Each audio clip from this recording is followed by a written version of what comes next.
ओम श्री शक्ति नमः। ओम श्री शक्ति नमः। ओम श्री शक्ति नमः। ओम श्री शक्ति नमः। पुरुषोत्तम क्षेत्र की यात्रा का समय मार्कंडेश्वर शिव वट वक्ष श्री कृष्ण बलभद्र तथा सुभद्रा के और भगवान नरसिंह के दर्शन पूजन आदि का माहात्म्य है। मोहिनी ने पूछा, विशेष पुरुषोत्तम क्षेत्र की यात्रा किस समय करनी चाहिए और मानद 500 तीर्थों का सेवन भी किस विधि से करना उचित है। एक एक तीर्थ के भीतर स्नान दान और देवी दर्शन करने का जो फल है वह सब पटक बतलाइए। पुरोहित वसु बोले, श्रेष्ठ मनुष्य को उचित है कि ज्येष्ठ मास में शुक्ल पक्ष की द्वादशी को विधि पूर्वक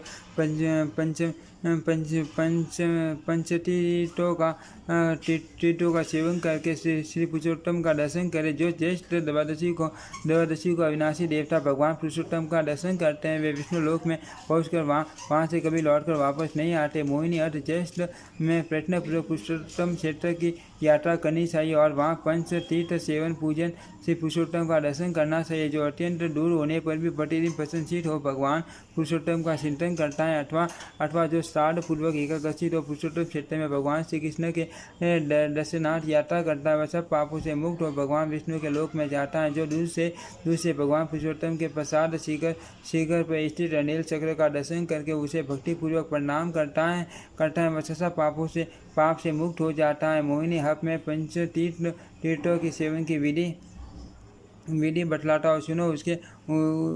उसके कर लेने पर मनुष्य भगवान विष्णु का अत्यंत प्रिय होता है। पहले मार्कंडेय सरोवर में जाकर मनुष्य उत्तराभिमुख होकर 3 बार डुबकी लगाए और निम्नाखिर मंत्र का उच्चारण करे। बग के नेत्रों का नाश करने वाले त्रिपुर नाशक भगवान शिव मैं संसार सागर में निमग्न पापग्रस्त एवं अचेतन हो, आप मेरी रक्षा कीजिए। आपको नमस्कार है। समस्त पापों को दूर करने वाले शांत स्वरूप शिव को नमस्कार है। देवेश्वर मैं यहाँ स्नान करता हूँ, मेरा सारा पातक नष्ट हो जाए। यो कहकर बुद्धिमान पुरुष नाभि के बराबर जल में स्नान करने के पश्चात देवताओं और ऋषियों का विधि पूर्वक तर्पण करे। फिर तिल और जल लेकर पितरों की भी स्तुति करे। उसके बाद आचमन करके शिव मंदिर में जाए। उसके भीतर प्रवेश करके 3 बार देवताओं की परिक्रमा करे। तदंतर मार्कंडेश्वराय नमः इस मूल मंत्र से श्री शंकर जी की पूजा करे, उन्हें प्रणाम करे और निम्नाकी मंत्र पढ़कर उन्हें प्रसन्न करे। तिलोचन नमस्ते शशिभूषण राई माँ तब विरूपाक्षे मारे नमस्तुते। 3 नेत्रों वाले शंकर आपको नमस्कार है। चंद्रमा को भूषण रूप में धारण करने वाले आपको नमस्कार है। विकट नेत्रों वाले शिव जी आप मेरी रक्षा कीजिए, मारे आपको नमस्कार है। इस प्रकार मार्कंडेय अड्डे में स्नान करके भगवान शंकर का दर्शन करने से मनुष्य अश्वमेध यज्ञों का फल पाता है तथा सब पापों से मुक्त हो भगवान शिव के लोक में जाता है। तत्पश्चात कल्पांत स्थायी वट वृक्ष के पास जाकर उसकी 3 बार परिक्रमा करे। फिर निम्नाकी मंत्र द्वारा बड़े भक्ति भाव के साथ उस वट की पूजा करे। ओम नमो व्यक्त रूपाय माते नटपालिने मौड कोपविष्टाय ने ग्रोडाय नमस्तुते। अवसत्व सदा कल्पे हरेशायन वट नेग्रो हर में पाप कल्पक्ष नमस्तुते। जो अव्यक्त स्वरूप मान एवं पन्न जनों का पालक है। मान 51 जल में जिसकी स्थिति है उस वट को नमस्कार है। वे वट आपके प्रत्येक कल्प के अक्षय रूप से निवास करते हैं। आपकी शाखा पर श्री हरि का निवास है। नयोग्रो मेरे पाप हर लीजिए। कल्प वृक्ष आपको नमस्कार है। इसके बाद भक्तिपूर्वक परिक्रमा करके उस कल्पांत स्थायी वट वृक्ष को नमस्कार करना चाहिए। उस कल्प वृक्ष की छाया में पहुँच जाने पर मनुष्य ब्रह्म हत्या से भी मुक्त हो जाता है। फिर अन्य पाठों की तो बात ही क्या है। ब्रह्मपुत्री भगवान श्री कृष्ण के अंग से प्रकट हुए ब्रह्म तेजों में व्रत रूपी विष्णु को प्रणाम करके मानव राज हुए तथा अश्वमेध यज्ञ से भी अधिक फल पाता है और अपने कुल का उद्धार करके विष्णु लोक में जाता है। भगवान श्री कृष्ण के सामने खड़े हुए गरुड़ को जो नमस्कार करता है वह सब पापों से मुक्त और श्री विष्णु के वैकुंठ धाम में जाता है। जो वट वृक्ष और गरुड़ जी का दर्शन करने के पश्चात पुरुषोत्तम श्री कृष्ण कृष्ण बलभद्र और सुभद्रा देवी का दर्शन करता है व परम गति को प्राप्त होता है। जगन्नाथ श्री कृष्ण के मंदिर में प्रवेश करके उनकी 3 बार परिक्रमा करे, फिर नाम मंत्र से बलभद्र और सुभद्रा देवी का भक्तिपूर्वक पूजन करके निम्नलिखित रूप से बलराम जी से प्रार्थना करे करे जगन्नाथ श्री कृष्ण आपकी जय हो। सब पापों का नाश करने वाले प्रभु आपकी जय हो। शानूर और केसी के नाशक आपकी जय हो। कंच नाशन आपकी जय हो। कमल लोचन आपकी जय हो। चक्र गदाधर आपकी जय हो। नील मेघ के समान श्याम वन आपकी जय हो। सबको सुख देने वाले परमेश्वर आपकी जय हो। जगत पूज्य देव आपकी जय हो। संसार संकारक आपकी जय हो। लोकपटे नाथ आपकी जय हो। मनोवांछित फल देने वाले देवता आपकी जय हो। यह भयंकर संसार सागर छोटा निसार है, इसमें दुख में फेन भरा हुआ है। यह क्रोध रूपी ग्राह से पूर्ण है, इसमें विषय रूपी छल राशि भरी हुई है। पाटी के रोग ही इसमें उठती हुई लहरें हैं। मोह रूपी पगड़ों के कारण यह अत्यंत दुष्ट जान पड़ता है। सुश्रेष्ठ मैं संसार रूपी घोर समुद्र में डूबा हुआ हूँ, पुरुषोत्तम मेरी रक्षा कीजिए। मोहिनी इस प्रकार प्रार्थना करके जो देवेश्वर वरदायक भक्त वसल सर्व पाप हारी मान संपूर्ण कामनीय फलों के दाता, मोटे कंधे और दो भुजाओं वाले श्याम वन कमल दल के समान विशाल नेत्रों वाले चौड़ी साथी, विशाल भुजा पीठ वस्त्र और सुंदर मुख वाले संग चक्र गदाधर मुकुटा गढ़ भूषित समस्त शुभ लक्षणों से युक्त और वनमाला विभूषित भगवान श्री कृष्ण का दर्शन करके हाथ जोड़कर उन्हें प्रणाम करता है। वह हजारों अश्वमेध यज्ञों का फल पाता है। सब तीर्थों में स्नान और दान करने का अथवा संपूर्ण वेदों के स्वाध्याय तथा समस्त यज्ञों के अनुष्ठान का जो फल है, उसी को मनुष्य भगवान श्री कृष्ण का दर्शन और प्रणाम करके पा लेता है। सब प्रकार के दान व्रत और नियमों का पालन करके मनुष्य जिस फल को पाता है अथवा ब्रह्मचर्य व्रत का विधि पूर्वक पालन करने से जो फल बताया गया है, उसी फल को मनुष्य भगवान श्री कृष्ण का दर्शन और प्रणाम करके प्राप्त कर लेता है। भामिनी भगवत दर्शन के महात्म्य के संबंध में अधिक कहने की क्या आवश्यकता है। भगवान श्री कृष्ण भक्तिपूर्वक दर्शन करके मनुष्य दुर्लभ मोक्ष तक प्राप्त कर लेता है। ब्राह्मण कुमारी मोहिनी तदंतर भक्तों पर स्नेह रखने वाले सुभद्रा देवी का भी नाम मंत्र से पूजन करके उन्हें प्रणाम करे और हाथ जोड़कर इस प्रकार प्रार्थना करे। देवी आप सर्वत्र व्याप्त रहने वाली और शुभ सौख्य प्रदान करने वाली हो। आपको बारंबार नमस्कार है। पंच पत्रों के समान विशाल नेत्रों वाली कात्यायनी स्वरूपा सुभद्रा मेरी रक्षा करो। आपको नमस्कार है। इस प्रकार संपूर्ण जगत को धारण करने वाली लोक हितकारिणी वरदायिनी एवं कल्याणमयी बालभद्र भगिनी सुभद्रा देवी को पसंद करके मनुष्य इच्छानुसार चलने वाले विमान के द्वारा से विष्णु लोक में जाता है। इस प्रकार बलराम श्री कृष्ण और सुभद्रा इस प्रकार बलराम श्री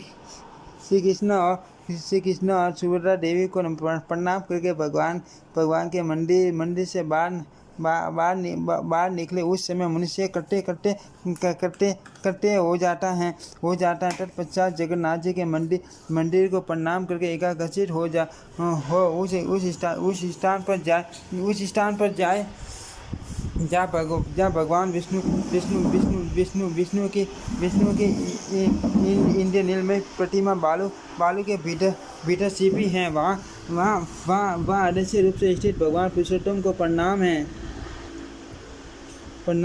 करके मनुष्य से विष्णु के धाम में जाता है। देवी जो भगवान सर्वदेव में हैं, जिन्होंने आधा शरीर सिंह का बनाकर हिरण्यकशिपु का उद्धार किया था, वे भगवान नरसिंह भी पुरुषोत्तम तीर्थ में नित्य निवास करते हैं। सूर्य जो भक्तिपूर्वक उन भगवान नरसिंह देव का दर्शन करके उन्हें प्रणाम करता है, वह मनुष्य समस्त पाठकों से मुक्त हो जाता है। जो मानव इस पृथ्वी पर भगवान नरसिंह के भक्त होते हैं, उन्हें कोई पाप छू नहीं सकता और मनोवांछित फल की प्राप्ति होती है। अर्थ सब प्रकार से यत्न करके भगवान नरसिंह शरण ले, क्योंकि वे धर्म अर्थ काम और मोक्ष संबंधी फल प्रदान करते हैं। ब्रह्मपुत्री अर्थ संपूर्ण कामनाओं और फलों के देने वाले महापराक्रमी श्री नरसिंह देव की सदा भक्ति पूर्वक पूजा करनी चाहिए। ब्राह्मण क्षत्रिय वैश्य स्त्री शूद्र और अत्यंत आदि सभी मनुष्य भक्ति भाव से सुश्रेष्ठ भगवान नरसिंह की आराधना करके करोड़ों जन्मों के अशुभ एवं दुख से छुटकारा पा जाते हैं।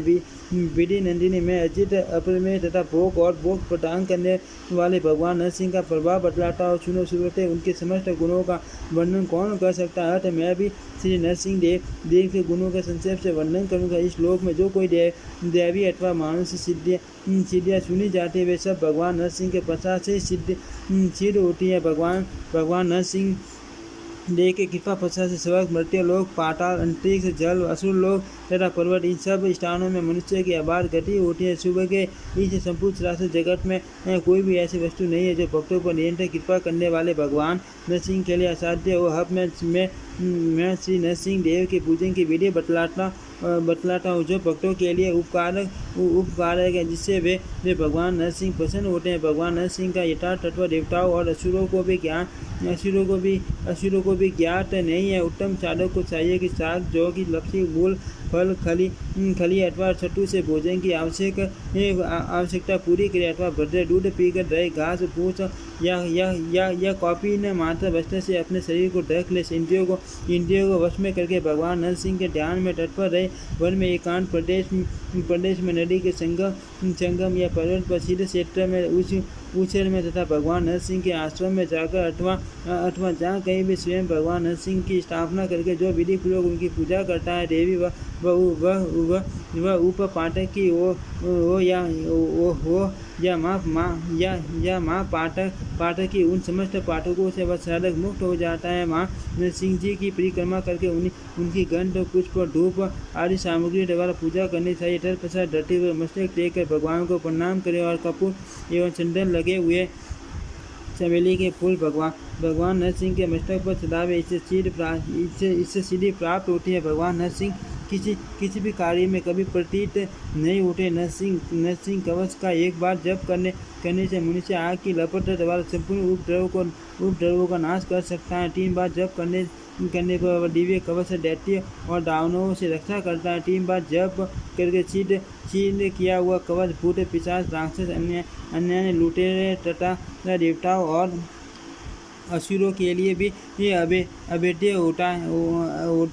ब्रह्मपुत्री मोहिनी संपूर्ण कामना और फलों के दाता माँ पराक्रमी नरसिंह जी की सदा भक्ति पूर्वक पूजा करनी चाहिए। सुबह भगवान नरसिंह का दर्शन स्तमन, नमस्कार और पूजन करके मनुष्य राज्य, स्वर्ग तथा दुर्लभ मोक्ष भी प्राप्त कर लेते हैं।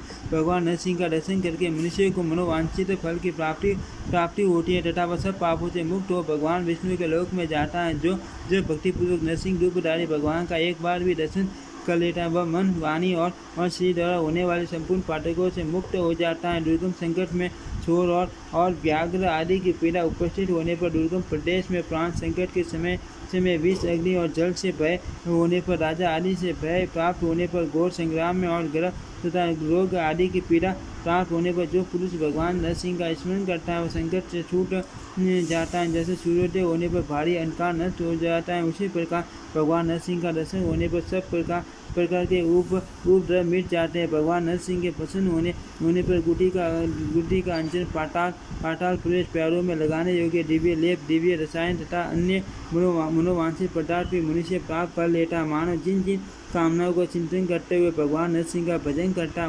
उनको अवश्य प्राप्त कर लेता है। ओम श्री शक्ति नमः। ओम श्री शक्ति नमः। ओम श्री शक्ति नमः।